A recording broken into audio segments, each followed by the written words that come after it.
Buenas tardes y bienvenidos a un nuevo Viernes Cultural de la Falange. Como siempre os anunciamos la próxima conferencia, que no va a ser el viernes que viene. Muchos nos han dicho que por qué no salimos a la calle con el sindicato. No salimos porque no salís con nosotros la mayoría de la gente. Son 4 días de fiesta, se va, y para estar los 100 de siempre haciendo el imbécil, que los hagan los de Podemos. El próximo viernes, día 5 de mayo, tendremos con nosotros a Manuel Galeana. Está aquí y nos va a dar una conferencia sobre el momento actual de la globalización. Si siempre son interesantes, la actualidad es mucho más interesante. Como siempre, tenemos la mesa ahí postulando para los que han desinfectado Blanquerna de las ratas separatistas. Bueno, pues hoy tenemos con nosotros a Lucio Peña Cova. Es editor de libros, ha escrito otro, aparte del que vamos a presentar ahora, exiliados del sistema, ha editado varios artículos en Páginas, director de la revista Verbo y Acción, tiene o ha tenido y tiene en la actualidad cargos directivos y de dirección en Democracia Nacional, un partido hermano, patriota, y también colabora, él dice que colabora bastante, pero yo creo que bastante más que colabora con el equipo de Más que Palabras, por lo que me ha dicho. Es un libro novelado, La extinción de Europa, el futurum nostrum. Desde un origen étnico, la diferencia que puede haber en las etnias culturales, ideológicas, religiosas, pero el choque principal es la etnia. Este libro en la calle está por 17 euros y por el cariño que nos procesa lo deja 15. Como siempre, os animo y desde la Falange os animamos a que compréis los libros de la gente que está en una defensa de España, por lo menos, no para agraciarlos económicamente, que por mucho que compremos no le vamos a sacar de sus actualidades económicas, pero sí para agradecerle ese esfuerzo que está haciendo por nuestra defensa cultural y del origen de España. Y bueno, Lucio, el futurum nostrum totus tuos. Te escuchamos. Muchas gracias a ti. Venga. Un poquito, sí, todo lo que quieras. Perdonad porque bebamos agua, que nos pueden meter en la cárcel, porque con lo que está pasando en el canal Isabel II, a lo mejor somos cómplices y nos retienen, pero bueno, de momento tiraremos de agua. Bueno, en primer lugar quiero agradecer a la Falange la invitación, tanto a Carlos como a Andrino, su presidente nacional, aquí presente. Muchas gracias. Aquí son jefaturas, no son presidencias. Jefe nacional, muchísimas gracias, es un placer para mí estar aquí. Este libro, la verdad es que hay muchas personas a las que tengo que agradecer cosas. Tengo que agradecer cosas a los propios compañeros de mi partido, que me han servido de inspiración y de apoyo en todo momento, y sobre todo a mi mujer, sin la que este libro seguramente no habría visto la luz. Está aquí su señora, ¿eh? Está presente. Como veréis, es un patriota que no dice mi compañera, dice su mujer. Y bueno, pues este libro es una novela, como ha comentado Carlos, es una novela distópica. Una novela distópica, como todos sabemos, es una novela que narra un futuro odioso, es justo lo contrario a una utopía. Es una novela pues en la línea de 1984 de Orwell o de Fahrenheit 451. En ella se narra un futuro terrible y que ojalá no tengamos que ver, que es el deterioro de las relaciones étnicas en el corazón de Europa, y cómo este deterioro de estas relaciones étnicas termina con el estallido de guerras a gran escala en el corazón de Europa. Yo sospecho que todo autor de una novela distópica pretende con ella advertir a sus conciudadanos de los peligros que pueden estar acechándoles. Y esta también es mi intención, que duda cabe. Yo con esta novela, además de entretener, que espero conseguirlo, pretendo advertir a mis conciudadanos de uno de los posibles escenarios futuros. Yo no tengo una bola de cristal. Yo no sé si el futuro de Europa es una guerra étnica. Pero hay algo que sí sé, y es que este es uno de los escenarios posibles, y que la acumulación de errores en el presente se pueden pagar muy caros en el futuro. Mi intención al escribir este libro es concienciar a mis conciudadanos para que esos errores que estamos cometiendo en el presente y que hemos cometido ya muchísimos puedan corregirse. Yo hay algo que siempre comento en las presentaciones del libro, porque me parece fundamental, y es que yo tengo la certeza de que la naturaleza humana no ha cambiado en los últimos 10, 15 o 20.000 años. Cuando uno coge un libro de historia y repasa la historia de Egipto, de la imperial Roma o de la Grecia clásica, se da cuenta que la naturaleza humana no ha cambiado. Ha cambiado la tecnología, pero el hombre sigue respondiendo a los mismos impulsos vitales, a los celos, la envidia, el miedo. Y esto es lo que hace que el estudio de la historia sea tan interesante. Porque ante estímulos muy similares, seguimos respondiendo de forma muy similar a como lo hicimos hace 2, 5, 10 o 20.000 años. Y esto nos permite prever determinadas situaciones.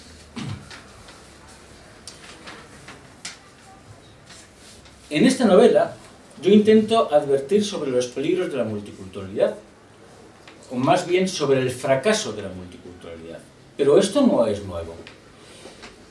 Podemos ver cómo ya Aristóteles, en su segundo libro de la Política, ya advertía a sus conciudadanos, con casos que se estaban produciendo en aquel momento, de cómo determinados pueblos o determinadas repúblicas habían acogido a otros pueblos halógenos y habían terminado siendo expulsados de su territorio, o cómo habían tenido que expulsar a los que habían acogido por la fuerza de las armas.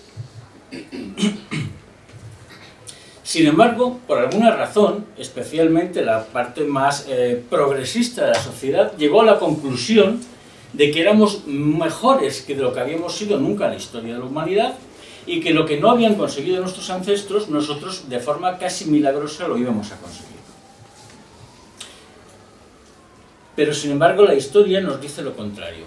La historia nos dice que en la mayoría de las ocasiones, cuando dos pueblos distintos, con culturas distintas, religiones distintas y razas distintas han convivido en un mismo territorio, las más de las veces esto ha terminado en un baño de sangre. Y por alguna razón se han empeñado en ignorar esto, que es un hecho que se ha repetido a lo largo de la historia.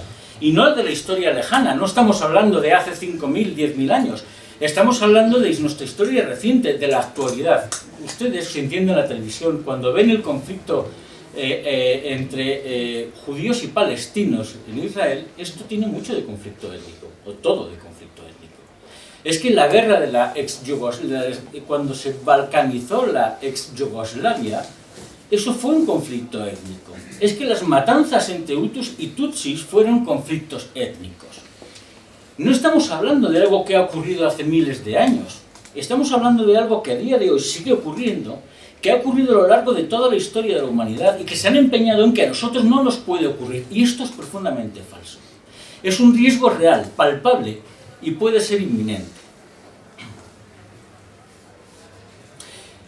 Cuando hablamos de la multiculturalidad, en Europa hay un par de cuestiones que a mí me gusta dejar claras. Yo, con que ustedes se llevaran estas dos ideas claras hoy de aquí, ya me daría por satisfecho.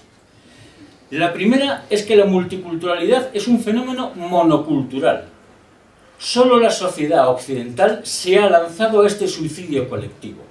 Uno no puede ser multicultural en Arabia Saudí, ni en China, ni en Japón, ni en Qatar.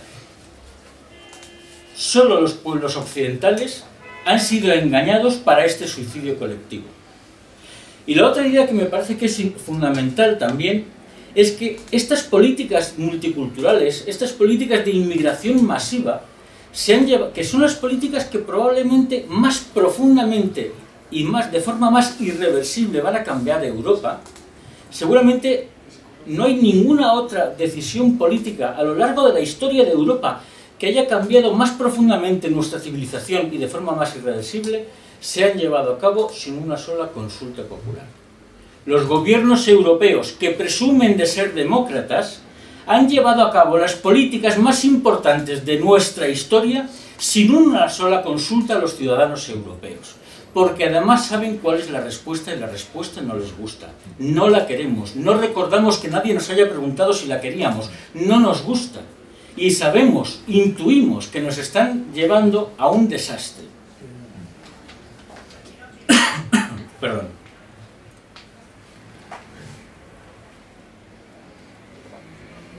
Nos dijeron que con la multiculturalidad, como si esto fuera el jardín del Edén, acabaríamos viviendo todos juntos, felices, retozando, como la Biblia decía, acabaríamos como en el paraíso cuando la gacela jugaba con el león. Y esto no se está produciendo. Esto es mentira, no se ha producido. Lo que está ocurriendo es que se están conformando sociedades paralelas, como era previsible. Y además, es que era tan previsible que lo sorprendente es que consiguieran engañar a mucha gente pensando que estas sociedades paralelas no se iban a producir. Si alguno de nosotros fuera destinado por una actividad de trabajo a Kenia, y cuando uno se baja del avión con su maleta le dicen, oye, aquí hay un barrio donde toda la comunidad europea que vive en Kenia es donde están asentados, ¿dónde se irían ustedes a vivir? Lógicamente, al barrio donde está la población occidental, si es que es lo normal. Y eso, exactamente eso, es lo mismo que hacen los inmigrantes en Europa. Lo que ocurre es que esta inmigración se está llevando a cabo de forma tan masiva que estos ya no son pequeñas localidades o barrios, es que hay ciudades enteras que están siendo ocupadas por ellos, porque además hay otro fenómeno que es bien conocido desde hace décadas, que es el fenómeno del vuelo blanco. Y es que la población blanca nativa de estas poblaciones o de estos barrios hace las maletas y se va en masa. El vuelo blanco, la primera vez que es descrito es en Estados Unidos, y hay ciudades enteras que han sido abandonadas por la población blanca, la población eurodescendiente. La ciudad de Gary, donde es originaria la familia de Michael Jackson, fue abandonada en masa por la población blanca. La ciudad de Detroit ha sido abandonada en masa por la población blanca. Una vez que la población no blanca llega a un determinado tanto por ciento, la población eurodescendiente empieza a sentirse incómoda y empieza a sentirse un extranjero en su propia casa, hace las maletas y se va. Esto, que los medios de comunicación en Europa y en España se niegan a contarnos, está ocurriendo hoy en territorio europeo. Ya la BBC reconocía que 600.000 británicos nativos han abandonado la ciudad de Londres. 600.000 británicos nativos se han ido de su ciudad natal porque se sentían extranjeros en su propia casa. Y no es de extrañar, porque a día de hoy menos del 50% de los habitantes de la ciudad de Londres son británicos nativos. Más del 50% de los menores de 15 años de la macroconcentración urbana de París son de origen africano. Si nadie lo impide, y posiblemente nadie lo vaya a impedir, todos nosotros, antes de 10 años, conoceremos la ciudad de París como la principal ciudad de África. Los datos son estremecedores, tanto que en muchos países ya se ha prohibido que este tipo de datos se hagan públicos. En Francia, hacer publicar cualquier tipo de estudio porcentual por razas es ilegal, porque no quieren que la gente tome conciencia del volumen del problema.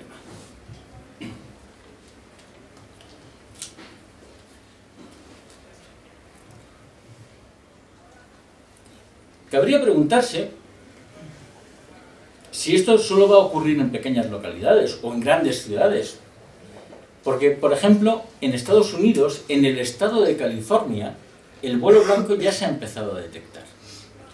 A día de hoy, ya más del 50% de la población del estado de California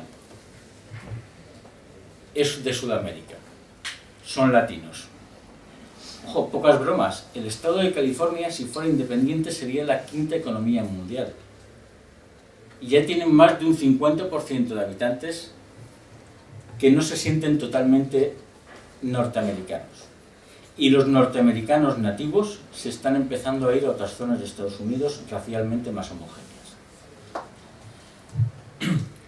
Y yo voy a hacer un pronóstico. No tengo una bola de cristal, pero creo que no me equivocaré. Todos nosotros veremos que llegue el día en que en Europa habrá un Estado-nación que será abandonado por su población nativa. Puede que sea Holanda, puede ser Bélgica, pero todos veremos cuándo llega el día en que la población nativa hace las maletas y huye en masa. Claro, Sobre todas estas cosas es sobre las que habla el libro. En la primera parte del libro vemos cómo todo esto de lo que ahora mismo estoy hablando va desarrollándose y nos parecerá un escenario claramente reconocible. La segunda parte es la que a mí me gustaría llegar a evitar, pero desde luego es una posibilidad que ahí existe. Estamos hablando del famoso choque de civilizaciones de Huntington. Solo que Huntington pensó que este choque de civilizaciones se daría en los límites geográficos y políticos de Europa, y con la inmigración masiva que estamos teniendo, en mi opinión, este choque se producirá y el campo de batalla será el territorio de Europa. Esto es lo que se describe en la segunda parte del libro. Y en la tercera, aunque este libro yo lo suelo calificar como una distopía, la tercera parte tiene un punto de utópico, porque es una parte en la que todos esos sectores sanos de la sociedad que aún quedan, representados por los protagonistas del libro, acaban uniéndose para intentar un resurgir de Europa. Una de las cosas que suelen preguntarme en las presentaciones, y creo que es la pregunta del millón, es si aún estamos a tiempo de poder evitar estos escenarios. Y yo creo que sí. Creo que aún estamos a tiempo de poder solucionar las cosas y de forma civilizada. Pero esta no es una oferta que va a estar sobre la mesa eternamente. Hay un punto de no retorno. Yo no sabría decir exactamente cuál es, pero sí tengo claro que no está muy lejos en el tiempo. Si no empezamos a tomar las medidas necesarias y a aplicar el sentido común hoy, ya, lo antes posible, pronto, muy pronto, habremos llegado a ese punto de no retorno en el que la solución pacífica ya no será posible y en el que, según nuestra experiencia histórica, una de las dos comunidades posiblemente intentará exterminar a la otra. Porque esto a lo largo de la historia es lo que más veces ha ocurrido. Muchas veces nos preguntamos, bueno, ¿y esta locura de la multiculturalidad, quién nos la ha vendido? ¿Quién la ha impulsado? Hombre, la primera respuesta que nos sale en la cabeza son los gobiernos. Esto es evidente, por supuesto. Claro que los gobiernos europeos lo han impulsado, el gobierno español. Ahí tenemos a Mariano Rajoy, que bate récords año tras año concediendo nacionalidades. Hay mucha gente que no lo sabe, pero el gobierno español hay años que concede más nacionalidades que el gobierno francés y el alemán juntos. El señor Mariano Rajoy está nacionalizando a los inmigrantes en masa. En masa. Cuando a ustedes en los telediarios, año tras año, les están intentando engañar, además, porque lo que los telediarios les dicen es: los inmigrantes en España con la crisis están marchando. Este año hay 25.000 menos.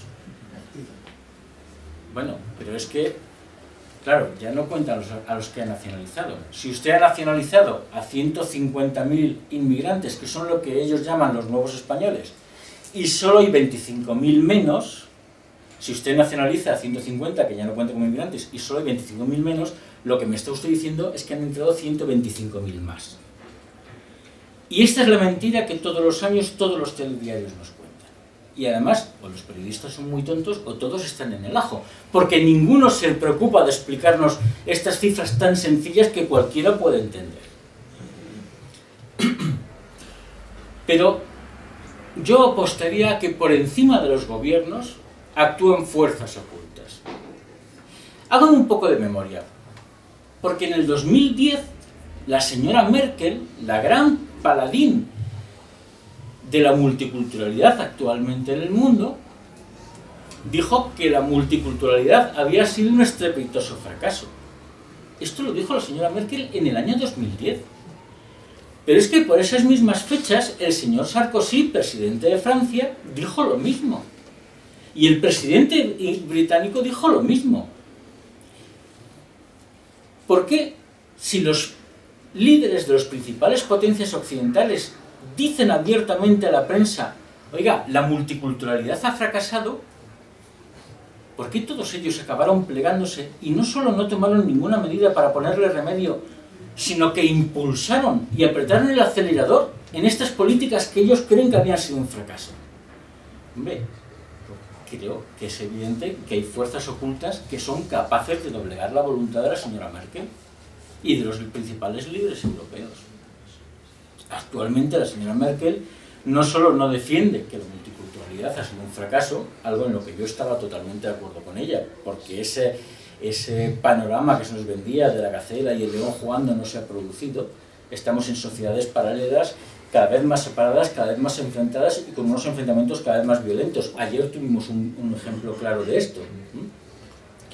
Y sin embargo la señora Merkel a día de hoy está amenazando con sanciones a presidentes como Viktor Orbán porque Hungría no abre las fronteras. Está amenazando con sanciones a Checoslovaquia. Está amenazando con sanciones a Polonia.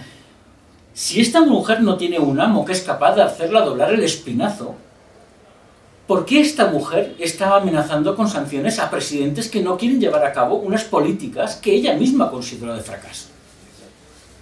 Es evidente que alguien manda. ¿Y quién manda? ¿Quién manda realmente? ¿Quién está sobre nuestros políticos? Esos políticos que nunca nos consultaron si nosotros queríamos una sociedad multicultural. Hombre, aquí ya uno tiene que aventurar hipótesis. Se podrá estar de acuerdo conmigo o no, pero en mi opinión yo veo tres grandes vectores. Uno de ellos son las grandes oligarquías financieras. Los neoliberales, que representan estas grandes oligarquías financieras, hace tiempo que renunciaron a toda moral. El concepto del bien y el mal, de lo bueno y lo malo, para los neoliberales fue sustituido por lo rentable y lo no rentable. Algo era bueno si era rentable, y si no era rentable era malo. Nosotros ahora hemos visto cómo pues la señora, por ejemplo, Ana Botella, el Ayuntamiento de Madrid, durante muchísimos años invirtió muchísimo dinero en conseguir que lo que era una fiesta de 4 mataos en una plaza de un barrio de Malasaña se convirtiera en uno de los principales eventos de la comunidad gay internacional, que es la cabalgata del orgullo gay de Madrid. Y además ella no ocultaba los motivos. Oiga, es que viene mucho turismo, esto económicamente es bueno, y no ve más, no le importa más. Y está encantada con esto. Este es el concepto neoliberal. Claro, para ellos, en el que el mundo se rige por la ley absoluta de la oferta y la demanda, que es una especie de dios del neoliberalismo, a mayor oferta de mano de obra poco cualificada, pues bajan los precios y aumentan los beneficios. Están encantados. Y además desaparecen los aranceles fronterizos. Ellos tienen un concepto del mundo como un mercado único y global. Fantástico. La globalización para los neoliberales está ahí y les encanta. Tenemos también el marxismo cultural. El marxismo cultural también está encantado con esta globalización. Y de hecho, yo creo que muchas veces se habla de lo que es el nuevo orden mundial. Aquí tenemos a un gran experto en el nuevo orden mundial. Yo creo que este nuevo orden mundial tiene una ideología. A veces se dice que no, pero yo creo que la tiene. Y esta ideología, en el terreno económico, es el neoliberalismo, y en el terreno ético y moral es el marxismo cultural. Y esta globalización que siempre ha tenido el marxismo, este internacionalismo marxista, se da la mano de las mil maravillas con el mercado único del neoliberalismo. Y luego hay un tercer vector, que además influye y de forma determinante en los otros dos, que es el lobby sionista. Y creo que los sionistas siempre, con razón o sin ella, han entendido que en un país multicultural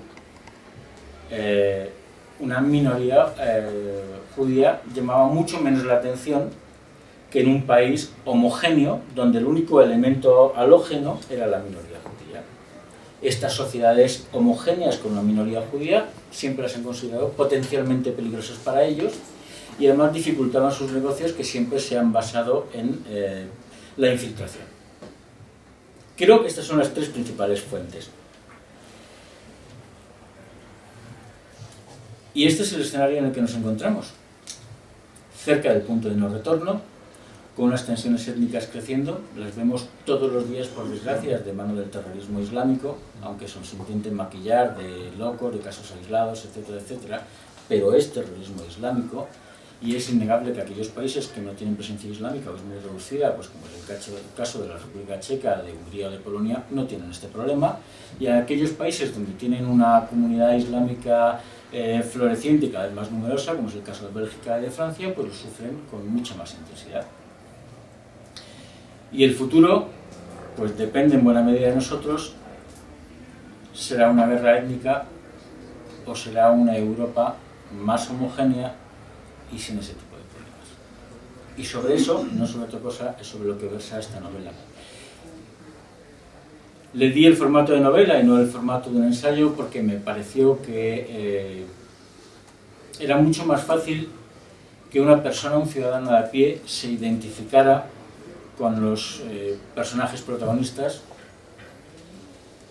y, bueno, espero haberlo conseguido. Y ahora abriremos el tiroteo contra ti. Muchas gracias, Lucio.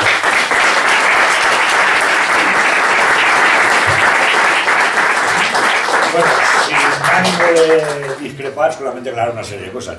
Es cierto que la multiculturalidad en una persona no existe. Podrá haber muchas culturas, podrá haber una persona de una cultura y de otra. Yo no puedo estar celebrando o conmemorando a la vez la Semana Santa y el Ramadán. Eso que no tengo ninguna cultura, no tengo ni puta idea de lo que está pasando en la vida. No puedo estar de acuerdo con la familia natural, no la tradicional, y con la familia polígama. O sea, la multiculturalidad es una cosa que no existe. Es un choque sincretista que acaba diluyendo toda posibilidad de la persona. Por otra, un pequeño detalle. California no es que sea latina, es que es hispana. Porque en América nunca ha habido latinos, nunca ha hablado el latín. Correcto. Lo ha habido aquí y en Rumanía. Pero ahí hemos sido hispanos. Es más, antes que anglosajona era española, era España. Y es más, California es el nombre de una isla en una novela estupenda de la Edad Media, que era un paraíso, que lo vieron tan bonito. Es que es una cosa que tenemos que hablar. Decía Agustín de Fossá, bueno, aguantemos latino por repartir responsabilidades. Pero América es hispanoamericana, no el latino. Ningún rumano, quitando a lo mejor los curas, antes hablaban el latín, pero eso es otra cosa. Y por supuesto, es cierto que la multiculturalidad lo único que trae es un choque, y es un choque que degenera todas las culturas. Que lo asociemos a raza o no raza, eso sería lo de menos. Lo demás es la cultura. Yo me he sentido muy bien con negros que eran de Guinea, que harían en Dios, como creo yo, no en mi Dios, sino en el Dios único y verdadero, porque no admito posibilidades de otro. Creían en una patria universal que era España, se sintieron completamente defraudados por el abandono y un montón de cosas más. Pero, lógicamente, como está haciendo ahora esta maniobra de mercado, de trayendo gente que no tiene nada que ver con nosotros, y no solamente me refiero a España, me refiero a Europa, con el único aliciente que vienen es para desmoralizar Europa. Y quitar la moral a un continente es invadir de otra moral, que yo no sé quién para decir si es superior o no, pero particularmente digo que la cultura europea, la cultura de Occidente, es la única cultura. Porque una cosa es la cultura y otra cosa es la civilización. Europa fue civilizada y civilizadora. No creo yo que la cultura de estos que reducían cabezas, los jíbaros, sería su cultura, pero eso no era una civilización. No la queremos aquí, aunque hay algunos que tengan la cabeza muy gorda y le vendría muy bien que se la redujeran un poquito. Pero por otro lado, también hace falta que lo que expandió una idea de una civilización, de una concordia entre personas, fue Europa. Y Europa tenía tres posibilidades. La primera, aunque era el otro lado de Europa, un estado espiritual que era el egipcio, porque son europeos al fin y al cabo, son hombres indoeuropeos. El otro, que era cultural y de belleza, que era Grecia. Y por último, la logia.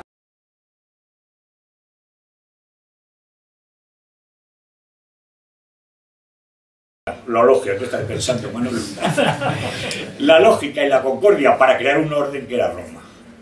Eso es lo que hizo a Europa, nada más. Y lo que está deshaciendo Europa son los inventos del judaísmo, porque el Islam es un invento del judaísmo del siglo V, no lo inventó Mahoma, le metieron cizaña por ahí. Los inventos sionistas posteriores, como el marxismo, que ha dicho, yo no estoy de acuerdo en el marxismo cultural, es el marxismo anticultural, porque el marxismo es la anticultura. Alguien que le quita la espiritualidad y el sentimiento a la persona acaba despreciando la belleza. Sin espíritu no hay belleza. Completamente de acuerdo contigo, Lucio, pero creo que tenía que aclarar una serie de cositas que posiblemente tú, con con tu dedicación a hablarnos, pues a lo mejor se te pasa un poco por encima. ¿Dispuestos a las preguntas? ¿Cómo no? Venga. Sí, o sea, yo básicamente estoy de acuerdo con todo lo que he dicho en la conferencia, pero entiendo que tan mala es la multiculturalidad, en la cual no creo porque no existe, porque realmente son choques culturales, que no es lo mismo, como es la autocracia. Pero, o sea, yo como tengo cierta idea de imperio de España basado en la hermandad y en la cultura hispana, que no es la misma la cultura que puede haber aquí en la península que la que puede haber en el sur de Sudamérica o la que puede haber en el centro de Centroamérica, pues sí entiendo que sí es bueno un intercambio cultural, que nada tiene que ver con lo que está ocurriendo, que es una invasión cultural y de gente. Es decir, el problema que estamos sufriendo no es la tal multiculturalidad, que no existe, porque es absurdo creer en la multiculturalidad, se puede dar en un congreso, punto, en el que va un indio, se junta junto a un negrito, junto a un europeo, junto a un chino. Será un congreso multicultural, pero la multicultural como forma de convivencia no existe, es absurdo. Porque por propia cultura, por entendimiento de cultura, tú no puedes invadir a otra cultura masivamente y pretender que eso va a acabar, como decías tú, en la gacela y el león. Eso es absurdo. Pero sí puntualizar que tan malo es esta invasión que estamos sufriendo como pretender, no, nos cerramos fronteras y ya no nos juntamos con nadie. Entonces, pues, bueno, entiendo que me ha faltado un poco ese otro aspecto de la vista del imperio hispano, en la que yo y creo que muchos de los que aquí creemos que sí hay, efectivamente sí hay un flujo cultural entre unas naciones y otras, que ya de por sí son hermanas o debieran de serlo. Vamos a ver, creo que efectivamente uno no puede construir un mundo cultural, encerrarse detrás y olvidarse que hay en el resto del mundo. Y además, de hecho, creo que esto no es propio de nuestra civilización. Estaría bien recordar que nosotros nos dedicamos a hacer expediciones espeleológicas, arqueológicas en todo el mundo, cuando los propios habitantes locales, aquellas ruinas les importaban un pimiento. Y a nosotros sí nos interesaban. Y nosotros hemos excavado la mitad del planeta buscando las ruinas de civilizaciones que no eran la nuestra, porque teníamos un interés en conocerlas y en enriquecernos y en reescribir la historia, en escribir la historia con detalle. Hemos cartografiado y explorado todo el planeta, no lo hemos ignorado. No ha sido propio de los europeos nunca estar mirando nuestro ombligo. Nadie, más que nosotros, se abrió al mundo. Y si alguien llegó a la Luna, fue la sociedad occidental. Es decir, mirar al resto del mundo no es que no esté bien para los occidentales, es que es una de nuestras señas de identidad. Hemos mostrado más inquietud por el resto del planeta que ninguna otra civilización a lo largo de la historia de la humanidad. Hombre, lo que pasa es que hasta ahora, hasta épocas recientes, lo hemos hecho con sentido común. Es que ahora en los colegios lo que se está enseñando es que todas las civilizaciones tienen el mismo peso. Mire, no, lo siento mucho, es que Roma no tiene el mismo peso que la civilización de los aborígenes de Australia. Se ponga usted como se ponga, no, no es lo mismo. Y no es que no me interese la civilización de los aborígenes de Australia, que me puede interesar muchísimo. Es más, seguramente el mayor experto que haya en el mundo sobre la civilización de los aborígenes de Australia sea un occidental. Ahora, lo que no me puede usted venir es a contar la meme de que todas las civilizaciones pesan lo mismo. Es que esto se está enseñando en los colegios. Y esto es una aberración. Siempre, todos los grandes clubes de expedicionarios en Occidente se preocuparon por todas las civilizaciones, por lenguas que no conocían nada más que 4 indios y ellos. Nadie más que nosotros ha mostrado más interés por las otras culturas. Si aquí nadie está hablando de despreciar las otras culturas, las otras civilizaciones y la historia universal, si a nosotros nos ha preocupado más de lo que le ha preocupado a nadie. Pero vamos a hacerlo con perspectiva, porque siempre se hizo sabiendo que partíamos desde una civilización que tenía un carácter superior. Por supuesto que lo tenía. Hombre, es que poner ahora en el mismo rango la cultura de los... Sigue, por favor. De los pigmeos. Siempre que lo parió. Con la Grecia clásica, pues mire, no, es que no estoy dispuesto a pasar por ahí. Es que esto es una mamez que se la creerá quien se la quiera creer. Yo no. Pero sí, claro, por supuesto, estoy con usted.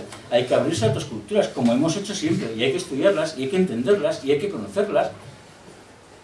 Y si, claro. y si es necesario, faltaba esa parte y de si la es necesario hay que conversación. despreciarlas.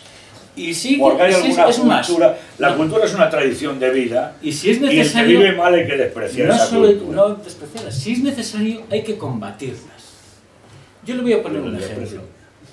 Ahora mismo, en todas nuestras escuelas, que son escuelas con aulas multiculturales, donde hay niños de todas las procedencias, a los niños europeos se les dice que la esclavitud era una gran lacra de la humanidad y que sus antepasados eran los responsables de la esclavitud. ¿Vale? Pero hombre, vamos a ver, vamos a recordar que en estas clases multiculturales también hay niños que son árabes. Es que los árabes no ejercieron la esclavitud.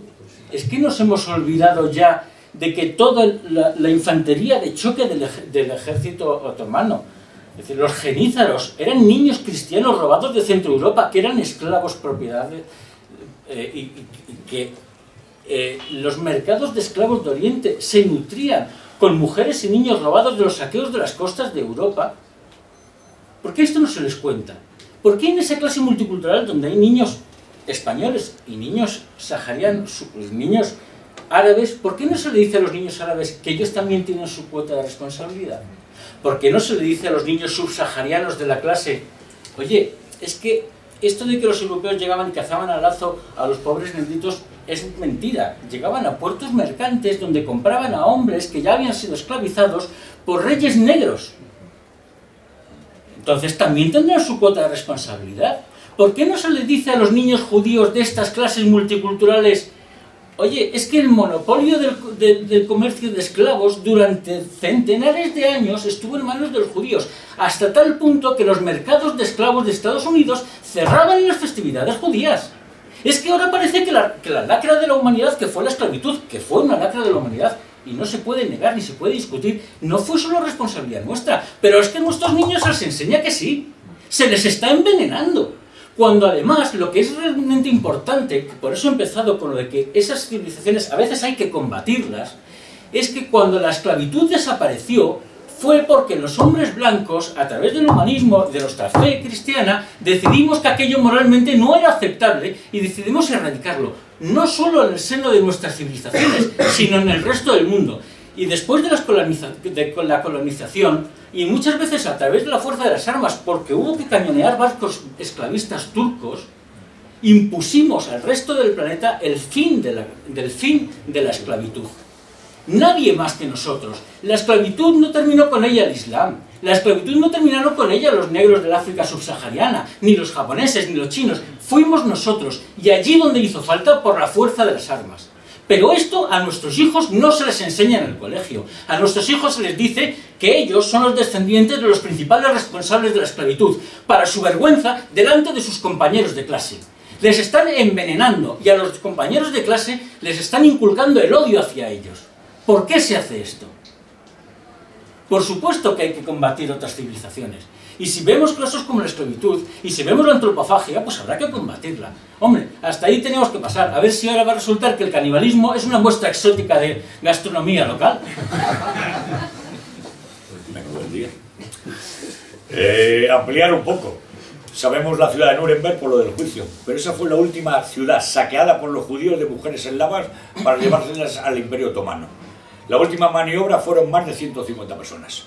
Mujeres guapas, rubias, que se las llevaron porque a los moritos, bueno, no eran moros árabes, pero sí moros de cultura, les gustaba. Igual que en Yugoslavia fue completamente saqueada las mujeres y llevaron todos al Imperio Otomano. Las esclavizaban, pero mucho más. Las prostituían, las degeneraban y hablando, se las follaban como una bestia. Entonces, todo eso es verdad, hay que tenerlo en cuenta. Pero hay una cosa mucho más cercana. Todo el mundo se echa las manos a la cabeza cuando en Sudáfrica estaba la apartheid. Los negros no podían pasar de tal punto. Disparate absoluto. Pero sin embargo, al lado, Kenia, Tanzania, Angola y todos estos pueblos no los dejaban no solamente no pasar, Estaban esclavizados, pero como estaban esclavizados por un negro no pasaba nada. Sin embargo, en Sudáfrica sí los dejaban ir al colegio, los enseñaban a leer y a escribir, no los dejaban puestos de responsabilidad. Pero Idi Amin, la que lió con sus negritos, fue tremendo. Y sin ir más, en la Segunda Guerra Mundial, la célebre división Leclerc, que hablan que son los españoles republicanos, mentira, eran todos negros, raptados del Senegal. Es más, Francia, en 1933, estuvo a punto de vender esclavos negros del Senegal al Frente Popular para la Guerra Civil Española. Y eso se está callando. Bueno, se está callando, no se ha dicho nunca. De vez en cuando tenemos que decir un poquito la verdad. Otra pregunta, por favor. Sí. No olvides que el canal está en prisión, ¿eh? Isabel II. A ver, por favor, te toca. Bueno, lamentar que todas estas ideas no tengan una difusión, pues eso, a gran escala, ¿no? Ya se trata los medios de manipulación de que esto no llega a nadie, o llega a muy poca gente, y si llega, que llegue deformado. Yo le quería hacer una pregunta simplemente. ¿Cree que dentro de lo que está penetrado en Europa por todas estas ideas, si Rusia puede ser un dique, un bastión ahí ante eso? Yo espero no equivocarme, pero yo creo que sí. Creo que lo que se suele llamar Europa del Este es una parte de Europa que sociológicamente hablando está más sana. Y no hay más que ver la firme reacción de los gobiernos polacos, checoslovacos, todo el grupo de Visegrado frente a las presiones de Alemania y de otras potencias europeas para aceptar la integración en masa. Ellos creo que han sido mucho menos contaminados porque si bien el vivir al otro lado del telón de acero les supuso un montón de penurias de todo tipo, económicas, represivas, etcétera, etcétera, les mantuvo a salvo de algo que la Europa occidental sí sufrió, que era el marxismo cultural, que era una auténtica quinta columna. El marxismo cultural realmente, voy a intentar ser breve y revolver un poco en el tiempo. Después del triunfo de la Revolución Soviética, se intentan revoluciones marxistas en distintos puntos. Lo intentan en Hungría, en Alemania con los espartaquistas, intentan en España con la Guerra Civil, pero fracasa siempre, en todos los sitios. Y entonces es cuando se crea la Escuela de Frankfurt, que la Escuela de Frankfurt se crea con el declarado motivo de investigar por qué están fracasando estas revoluciones. Y la Escuela de Frankfurt lleva a una conclusión, y es que estas revoluciones están fracasando porque en los países occidentales industrializados hay una superestructura social que va desde el concepto de familia, la religión, económicos, etcétera, que es muy resistente a sus revoluciones. Básicamente lo que viene a decir es que la civilización occidental es muy resistente a una revolución marxista, entonces lo que llegan a la conclusión de que hay que demoler esa superestructura. Y la forma de demolerla siguen una metodología descrita por Antonio Gramsci, un pensador marxista italiano que no pertenece a la Escuela de Frankfurt, pero sí asume su metodología, que es la infiltración en el mundo de la cultura. Tiene que infiltrarse en el teatro, en la literatura, en el cine, en la televisión, en la industria del ocio, y a través de esta infiltración es como van a corromper a la sociedad occidental. No quieren volverla marxista, lo que quieren es deteriorarla, es corromperla, es como una caries en un diente, porque de esa forma ellos allanarían el camino a las famosas divisiones acorazadas del otro lado del telón de acero. Esto es fácil de ver en algunos ejemplos prácticos. El marxismo, a este lado del telón de acero, en Europa occidental, combatía los juguetes bélicos. Había que prohibir los juguetes bélicos. Coño, al otro lado del telón de acero, los mismos marxistas llevaban a sus juventudes a los desfiles de la Plaza Roja de Moscú y en los pioneros, estas organizaciones juveniles comunistas, les enseñaban a disparar una K-47. Los mismos marxistas que aquí tonteaban con el LSD, con los porros, con no sé cuántos, y siempre han abogado por tener leyes de consumo de drogas más flexibles y más tolerantes, al otro lado del telón de acero nos señalaban y decían, ¿veis eso? Eso es decadencia occidental. Y así con todo. Cuando se cae telón de acero, estos países no han estado sufriendo toda esta corrupción ética y moral que nosotros hemos sufrido más décadas que ellos y a día de hoy seguimos sufriendo. Hace poco leía que la comunidad LGTB se vanagloriaba de que a través de las series de televisión estaban colaborando en cambiar la percepción que tiene la sociedad de los homosexuales. Y ahora un par de años el propio vicepresidente de los Estados Unidos, durante la administración Obama, en unos premios que se dan en la ciudad de Nueva York todos los años, durante la cena en la que él era premiado como uno de los amigos íntimos de la comunidad judía de Estados Unidos, él agradecía a la comunidad judía que, a pesar de ser porcentualmente muy poco significativa en Estados Unidos, su indiscutible presencia en la industria del ocio, de películas, series de televisión, etcétera, etcétera, habían ayudado a cambiar la percepción que la sociedad tenía de la homosexualidad. Y esto es cierto, están haciendo ingeniería social. ¿Cuántas series de televisión ahora mismo tienen un personaje que es gay? Todas. Parece Bueno, algo obligatorio. dime una que tenga un personaje que sea heterosexual. Pero, además, este personaje siempre es bueno, siempre es un tipo bueno, gracioso, afable. Claro, cuando esto se lo estás metiendo en todos los hogares de todo el mundo, porque todos consumimos la industria del ocio norteamericana todos los días en casa, un día detrás de otro, por supuesto que acabas cambiando la percepción de la gente. Hay un programa que se llama Cuéntame, que se tiene que llamar Miénteme. Sí. Bueno, eso es la memoria histórica. Hace tiempo que no la veo. Sí, pero efectivamente, es que es un ejemplo de cómo se hace ingeniería social a través de la industria del ocio. Aquí no hay más que ver, que digan lo que digan, la guerra mundial la perdió Europa. Y la ganaron los que José Antonio llamaba los gobiernos asiáticos, Sí, señor. los que venían del otro lado del Mediterráneo. Entonces, el poder político quedó en manos de la masonería y el poder económico en manos del sionismo, que se han juntado y es lo mismo. O sea, aquí estamos, Spengler se ha quedado corto. La decadencia de Occidente, que habrá un pelotón de soldados que libre la civilización, no sé, tendremos que resucitar a los del Alto los Leones, porque hoy mismo será pelotón, pero lo que es de soldados patrióticos yo creo que hay muy poquitos. Otra pregunta, por favor, para Lucio. Jesús. Sí, una pregunta. ¿No crees que de los personajes principales de estos que están impulsando la invasión inmigratoria y el multiculturalismo, uno de ellos es el financiero Soros, que va de acuerdo con la vida de filántropos? Sin lugar a dudas, sin lugar a dudas. Sin lugar a dudas. Es uno de los principales, de las caras más visibles de todo esto. Sí, hay que decir que además este hombre, que parece que está en todas las salsas, uno puede rastrear su presencia pues desde el 11M a las ONGs que están rescatando inmigrantes en el Mediterráneo, en todas partes está. Este hombre no está solo, es decir, este hombre, algunas de sus organizaciones acumulan centenares de auténticos titanes financieros. Y solo una de estas organizaciones, ahora mismo no recuerdo el nombre, tendría que hacer memoria, pero ha gastado cerca de 500 millones de dólares en financiar ONGs y grupos ideológicamente. La UNESCO, sin ir más lejos. La UNESCO es una secretaría particular de esta gente. Jesús, ¿algo más la pregunta? Vale. Pero sí, sin lugar a dudas, vamos. A ver, otra cosa que sería conveniente decir, Lucio, yo creo que va a estar de acuerdo conmigo. El famoso marxismo, la bestia marxista, no es otra cosa que un invento del liberalismo, del capitalismo judío de Estados Unidos. Y no estoy hablando del judaísmo, sino de algunos judíos. Fue financiado, ideado y promovido por la Fundación Rockefeller. Le dio dinero, mucho dinero, a Lenin.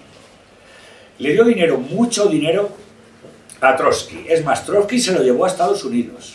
Le paseó por España, le paseó por Cataluña, hizo las células masónicas que luego las heredaron muchos para fusilar gente. Y desde Estados Unidos le metió en un barco con 400 revolucionarios marxistas, según ellos, y un montón de dinero para ir a la Unión Soviética y cargarse lo que había ganado, que eran los mencheviques, que en teoría eran la mayoría, la República de Grenzi, se la cargaron entera. Y a partir de ahí se lió un exterminio. O sea, puede ser paradójico porque el capitalismo judío apoya en teoría a otro que es anticapitalismo. Por eso sencilla razón. Porque era internacional ocupa todos los gobiernos y el sionismo, después de los protocolos de los sabios de Sion, son expertos en ocupar gobiernos. O sea, ocupando uno solo, ocuparían casi toda Europa. Eso. Y no me refiero al judaísmo como religión, como teología. que la tiene. El Islam tiene teología solamente en los chiitas, no en los sunitas. Pero esta gente es un mal. A lo mejor es un 10% de la población judía. Pero detrás de cada mal hay un judío poniendo huevos. Bueno, ahí Carlos ha hecho referencia a un tema que no hemos tocado, que es el internacional, es el mundialismo, ¿verdad? De Lenin. Que efectivamente existe.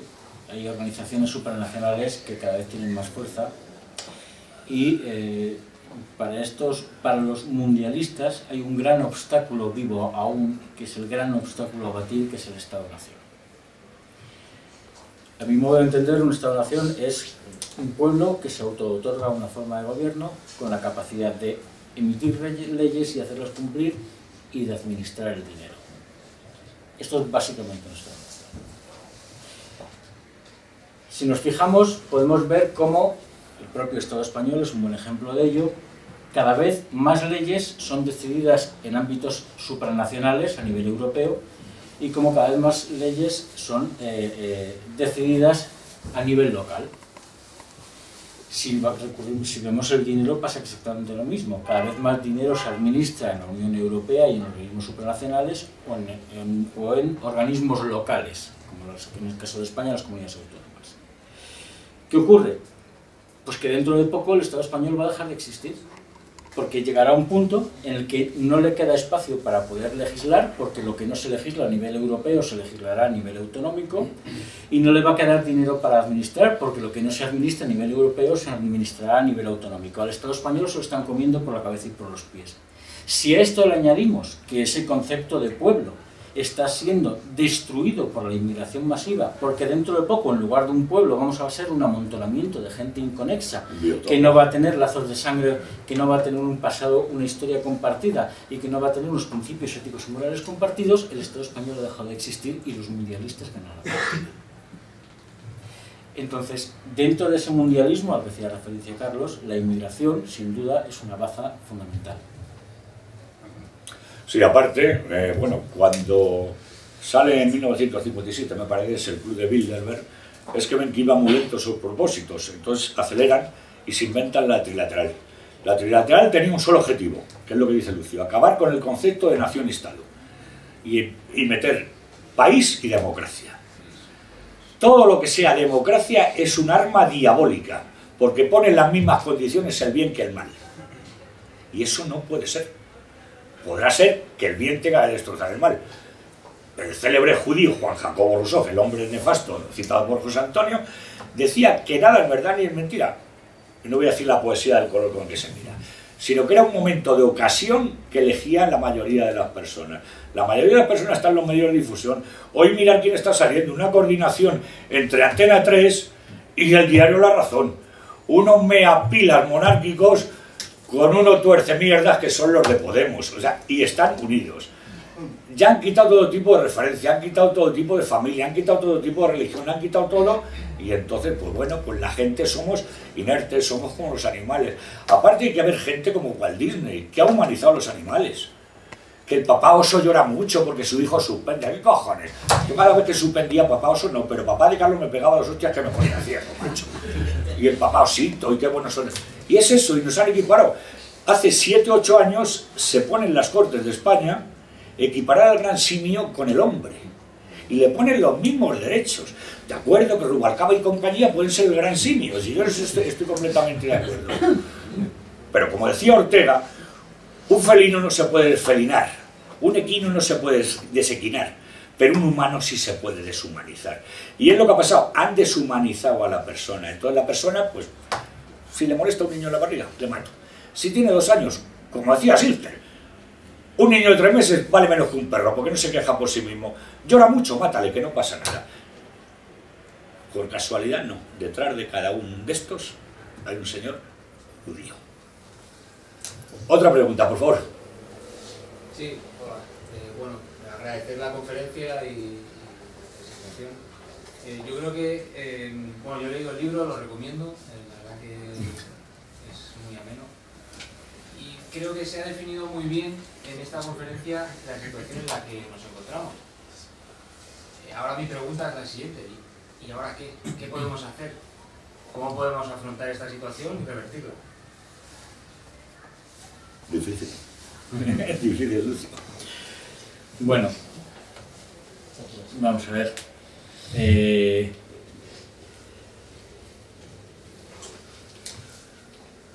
Hombre, lo primero que hay que hacer es empezar a aplicar el sentido común. Que el sentido común no se ha aplicado en muchísimos tiempos. Llama la atención ver cómo, por ejemplo, los gobiernos europeos han estado cediendo terrenos para la construcción de mezquitas, que además sabían que estaban financiadas por Arabia Saudí. Vamos a ver, si los jesuitas construían una misión en Filipinas, era razonable pensar que esa misión, una vez terminada de construir, la iban a regir clérigos jesuitas. Es razonable pensarlo.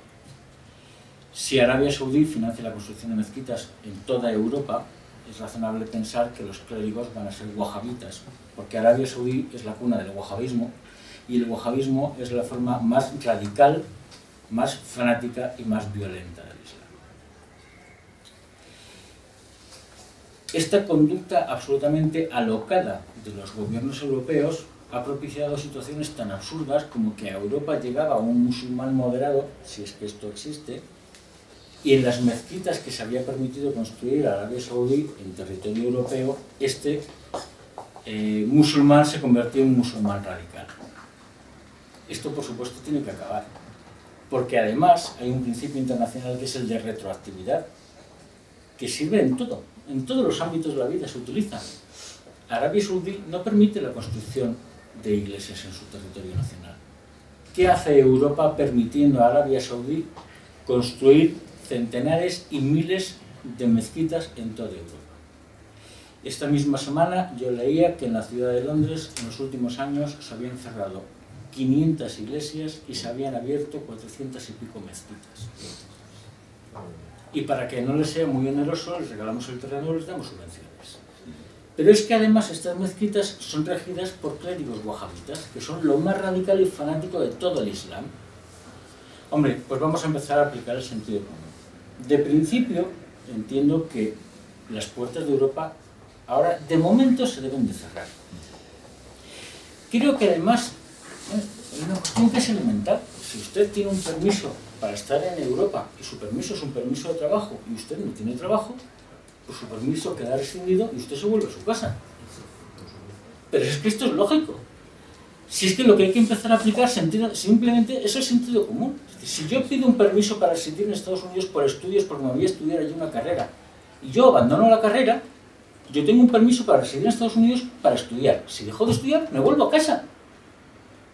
Es que tenemos que estar recordando cosas que lo increíble es que tengamos que estar recordándolas. Sí, mire, no, usted tiene un permiso de trabajo. ¿Usted tiene trabajo? No. ¿Ha pasado un periodo de tiempo prudencial de 4 o 5 meses después de que perdió el último para encontrar un nuevo empleo? ¿No lo ha encontrado? Pues su permiso queda rescindido y usted se vuelve.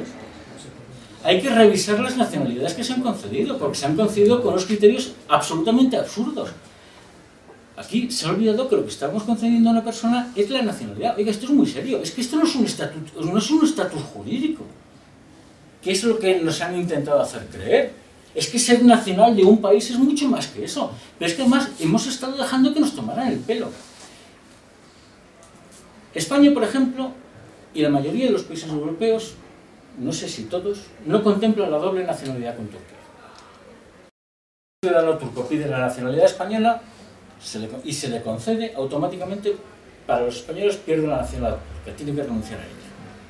Entonces este señor llega, recoge su DNI español, recoge su pasaporte español y tan pichi se va a la embajada alemana, turca, y dice, buenos días.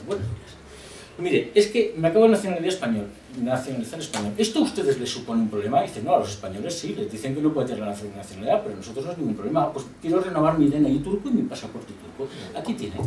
Esto es así. Os aseguro que esto es así. ¿Y esto que yo sé, no lo saben los servicios secretos españoles? ¿Es que el Estado español está lleno de funcionarios que no saben esto? ¿Qué tomadura de pelo es? ¿Cuántos millones de turcos tenemos en Europa con una doble nacionalidad que los Estados europeos no les reconocen? Entonces, ¿qué se puede hacer? Hombre, Vamos a aplicar las leyes, vamos a aplicar el sentido común, vamos a empezar a tomar medidas. Dicen, es que no se puede llevar a cabo expulsiones masivas. No se puede. Hombre, Argelia, después de la independencia, se liberó de un 15 o un 20% de la población argelina que era eurodescendiente en cuestión de meses. A ver si ahora va a resultar que los funcionarios argelinos son mucho más eficaces que los nuestros. Es que Argelia puede librarse de entre un 15 y un 20% de población eurodescendiente en 6 meses y nosotros no somos capaces de hacer lo mismo. ¿Qué tomadura de pelo es esto? Por supuesto que se puede, no hay más que querer. Otra cosa es que no quieran hacerlo. Bueno, y una cosa que tiene que quedar claro, estos son conceptos teológicos culturales. Tanto el judaísmo, luego el sionismo y el islam, no tienen nada que ver con la genética. Ahí está todo el origen de la familia de Santa Teresa de Jesús, gran doctora de la Iglesia, católica, española. Podríamos hablar de Fray Luis de León y un montón de ellos. Se cambian de religión. Aquí hay españoles que se cambian, no digo que sean muy creyentes, pero se cambian al Islam. Y de momento lo que llamaban cosas se tienen que llamar Mohamed. O sea, ya cambian el origen del nacimiento y del registro civil. Bueno, que ahora un tío puede decir, yo me llamo Maripili porque me siento muy bien, pero no tanto todo eso. Entonces, esta manipulación que hay con lo que hemos hablado del origen, de las culturas y no sé qué, solamente es un proceso de degeneración de Europa. Y Europa estorba para algunos intereses. Unos intereses que por un lado están engañados con una cultura o con una tradición y por otro lado con otro. Pero el fin es un gobierno mundial del gran rey, no de monarquía hereditaria, y ese es el rey de Israel, descendiente de la política de Aarón, no de Moisés, que era una religión de obligación y amor, no, de Aarón, que era una obligación de vicio, corrupción, y el que adoró al becerro de oro. O sea, estamos hablando de esclavistas, y eso es lo que dicen los protocolos de los sabios de Sion. Unos dicen que es verdad, otros dicen que es mentira. A mí eso me trae sin cuidado. Sé que se están cumpliendo cada vez más pasos agigantados. Entonces, la democracia, el sionismo, el liberalismo, el marxismo, el anarquismo, todos son, José Antonio lo vi claro, los gobiernos asiáticos. Otra pregunta, por favor. ¿Hay una mano por ahí? No te veo. Pero dile. ¿Cuáles crees que son los motivos por los cuales no ha habido una reacción popular, abogados nacionales como han elegido, contra esta invasión? ¿Y cuál es el papel de los partidos populistas que están tan en auge en Europa respecto a controlar esta posible reacción radical? Es una pregunta muy La verdad es que tienes mala leche las preguntas que te hacen, ¿eh? Sois un poco canallas todos, ¿eh? Es una pregunta muy difícil. Yo además, yo sospecho que yo antes comentaba lo de que en los países del este parecía que había unos mayores índices de salud social. Creo que Europa Occidental tiene unos niveles de contaminación enormes.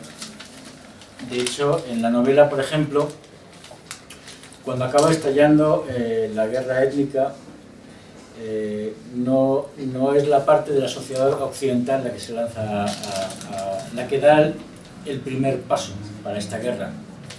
La mayor parte de la sociedad occidental, los propios protagonistas, reaccionan cuando tienen que defender y es su vida lo que está en juego. Y por desgracia es posible que sea así.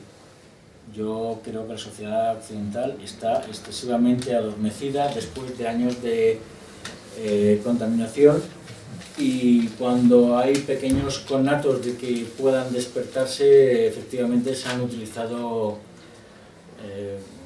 formaciones pantalla para corregir estas anomalías que, según los mundialistas, no deberían estar sucediendo. Y además una simple aclaración, es que no te he visto al que ha levantado la mano.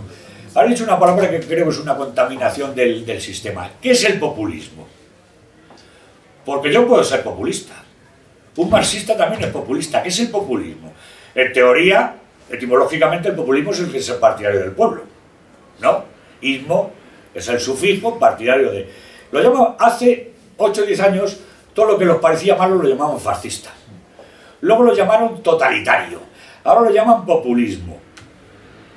Definamos el populismo. Yo no me parezco en nada a Pablo Iglesias.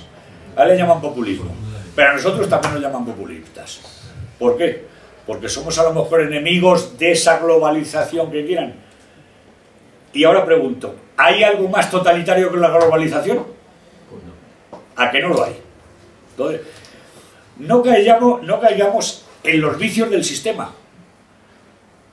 A mí cada vez que me animo fascista digo, muchas gracias, ya era hora de que me reconozca los méritos, ¿no? Aunque no tenga ni puta idea de lo que es un Estado corporativista. Tampoco me siento fascista porque no soy italiano. ¿Te llaman populista? ¿Qué miedo hay? ¿El populismo qué es? ¿La señora Le Pen o el señor Errejón? A todos lo llaman populista.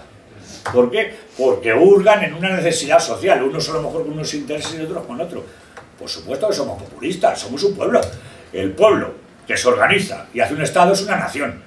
Entonces somos populistas, estadalistas, nacionalistas y patriotas. Y ya está. ¿Y por qué no? Y yo creo que tú estás de acuerdo conmigo. Porque tú a la hora de amar a España eres tan populista como yo. Cuidado, desviacionista. ¿Eh? Venga, y no te ofendas, ¿eh? Es que no quiero que caigamos en estos vicios del lenguaje democrático. Porque la corrupción en el lenguaje es fundamental. Los partidos populistas no son nacionalistas. Hay partidos que van dentro del sistema y que... Bueno, pero... Y que es totalitario. La Falange en el punto 6 se declara quiere un Estado totalitario. Pero no es lo mismo la nación que el Estado. Y los marxistas son totalitarios. Pero te vuelvo a repetir, ¿hay algo más totalitario que la globalización, que el liberal? Nada. Eso es totalitario y todo el mundo para ellos. Entonces, nos hace ver que nos acomplejan. Pues mira, ¿eres populista? Pues claro que soy populista, joder. Yo tengo un pueblo, que es el pueblo español. Pero el pueblo español tiene un nombre, no el pueblo, sino el pueblo español. No es el pueblo catalán, ni el pueblo madrileño, ni el pueblo hebreo. Es el pueblo español. ¿Alguien más? ¿Nada más? Bueno, os recuerdo, el 5 del mes que viene, 5 del 5, y no me apliquéis la rima, porque no trago. Viene Manuel Galeana, nos va a hablar de cosas parecidas a estas, y aparte, ya os he dicho que este viernes próximo no va a haber.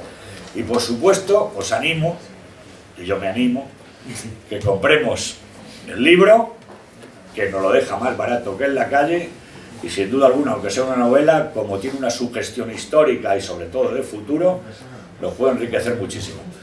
Muchas gracias a todos y hasta el próximo día.